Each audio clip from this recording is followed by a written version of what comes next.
அஸ்ஸலாமு அலைக்கும் வரஹ்மத்துல்லாஹ். அல்லாஹினுடைய அருள் பொழியக்கூடிய ரமலான் மாதத்தில் நம்ம இருக்கோம். அல்லாஹினுடைய நேசத்தை பெறக்கூடிய மனிதர்களுடைய தன்மைகளை பற்றி பார்த்துக்கிட்டு இருக்கோம். குரான்ல அல்லாஹ் பல இடங்கள்ல அவனுடைய நேசத்திற்குரிய மனிதர்களுடைய தன்மையை பற்றி அல்லாஹ் சொல்றான்.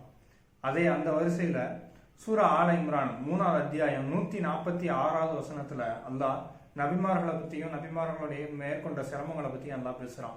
அந்த வசனத்தோட இறுதியில அல்லாஹ் சொல்றான், பொறுமையாளர்களை நான் விரும்புகிறேன் அப்படின்னு சொல்லி. பொறுமையாளர்களை நான் விரும்புகிறேன் அப்படின்னு நல்லா சொன்னால் நம்ம பொறுமையாளர்களாக இருக்கணும்.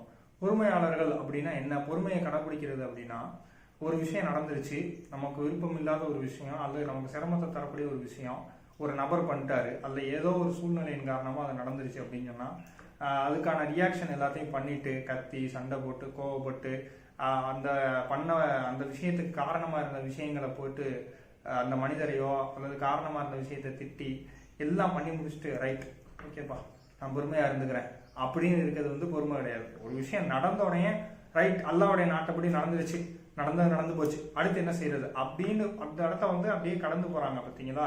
அதுக்கு பேர் தான் பொறுமையாக இருக்கிறது. எல்லாத்தையும் பண்ணி முடிச்சுட்டு எல்லாத்தையும் பேசி முடிச்சுட்டு நான் பொறுமையாக இருக்கிறேன் அப்படின்னு சொல்றது கிடையாது பொறுமையாக இருக்கிறது.